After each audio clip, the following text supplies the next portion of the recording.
na, Catherine by Alex Gonzaga. Pansinin mo, ang mga panganay, parang sila yung mga kontrabida sa buhay natin. Parang lahat na lang ng ginawa natin, napansin nilang mali. Lahat na lang ng mga naging desisyon natin, parang lagi na lang nilang ikukumpara sa sarili nila. Parang tingin nila lahat ng desisyon nila tama, tas tayo yung mali. Pero, pag sila yung nagkamali, hindi mo pwedeng sitahin. Di ba? Yung mga panganay. Pag sila yung nagkamali, tapos sinita mo, parang galit na galit. Pero pag ikaw yung hindi mo naman talaga yung kunwari, nagbibiro ka lang naman or yung mga maliliit na bagay. Yan! Yan kasi ugali mo. Ganun naman ang salita. Pero pag sila yung mga major na kasalanan nila, mga major pagkakamali nila, parang pinapabayaan na lang natin. Hindi, ate, okay lang yan. Hindi, kuya, okay lang yan. Mga gago yung mga dyan. Kaya tingin ko talagang mas okay tayo. Tsaka even sa mga pamangkin natin, di ba pagka yung mga panganay nagkaroon ng baby, di ba tayong coolest tita? Pero minsan naman, ang maganda rin naman dun sa mga panganay, in the long run, nare-realize nila na they cannot live without us. So, kahit lagi silang galit sa atin, lagi nila tayong pinapagalitan, lagi silang asar sa mga ginagawa natin, lalo na growing up, lagi nila tayong inuutakan. Sa dulo-dulo naman yan, hahanap-hanapin nila yung company natin. Nasaan naman yung kapatid ko? Ganyan.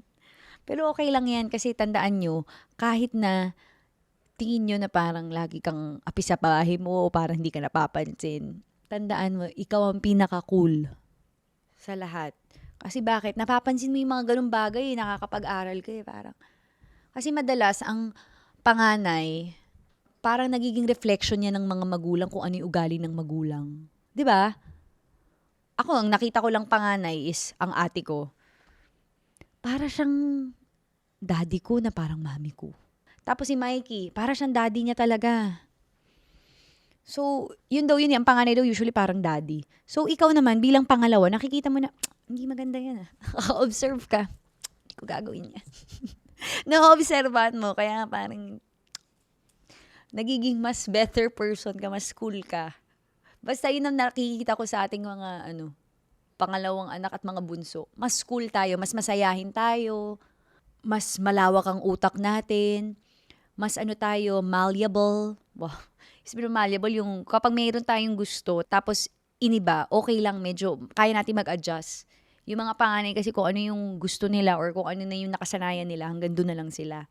O di ba, nilalahat ko sila. Pero lahat to sa ate ko, naglamo ko na sa Ang maganda naman sa mga panganay natin, sobrang protective sila. Kahit lagi nila tayong pinapansin, inaaway. Yan, mali ka talaga. Lagi na lang tayo ang mali sa sitwasyon. Lagi na lang kakampihan nila yung kalaban natin. Okay lang yun kasi when push comes to shove, Nox, pag ipitan na, nakadepense sa atin yan. Talagang protektado tayo niyan. Kaya, huwag mong gaganyan ng kapatid ko, pero pagharap sa'yo, yung, tutulungan mo ako. Wag mo nga ganyan. Tapos pagharap sa'yo, bullshit ka, deserve mo. Parang ganun. Pero sa harap ng ibang tao, talagang protektado ka sa kanya. Talagang the best siya sa'yo. But anyway, so ate ko, laging ganyan yan. Ayan ka na naman, dami mo na naman ginawa. O mali na naman yung hirit mo. O next time, don't do this. Minsan out of the blue, tutulog ako, gigising ako. Ay, ang daming text ng ate ko na to. Ay, ang daming paaral. Lesson learned. Pero alam nyo, nung siya yung nabash, nakapagsalita sa kanya. Wala akong sinasabi sa kanya. Kaya mo yan, te. Pero syempre, minsan gusto kong gantihan. Tama sila. Pero pangganti lang yun. Tapos magkagalit sa akin. Doon ka nga sugan. Pero para lang magantihan ko. Kasi all my life, parang siya na lang lagi ang tama eh. So at least, pagka, may point sila. Ganun ka na lang. Pero, kahit ano naman mangyari, ang kapatid mo, tandaan mo. Ito niya, kahit anong dami nating reklamo. Basta, itong natin nun, ang pangalawang anak, ang bunso, ang pinakamasayahin at pinaka-cool. Okay? Sa pamilya, hindi magiging masaya ang party, ang Pasko kung wala kayo. Di ba? Tayo nag-iisip ng mga fun, tayo lahat. Ang mga ate, nandyan lang yan, mga kuya nakasuporta, pero nako, talagang puro kaseryosohan lang ang ginagawa.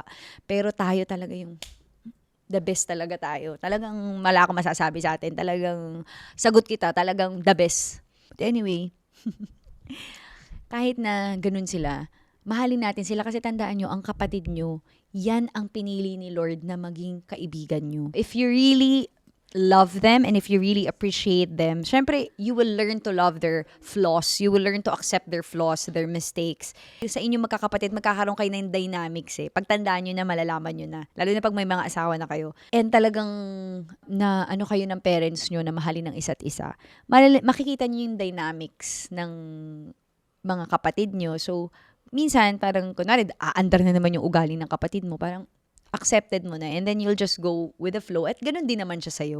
Even though na nakakabuwis at nakakainis, you know, never ever let your brothers or your sisters, never let them feel or never treat them as your enemies. Always treat them as your teammates, your kakampi. Yun yung sinabi ng daddy ko rin sa amin. Kasi tandaan nyo, ang kasiraan ng kapatid mo or ng kapamilya mo ay kasiraan mo din.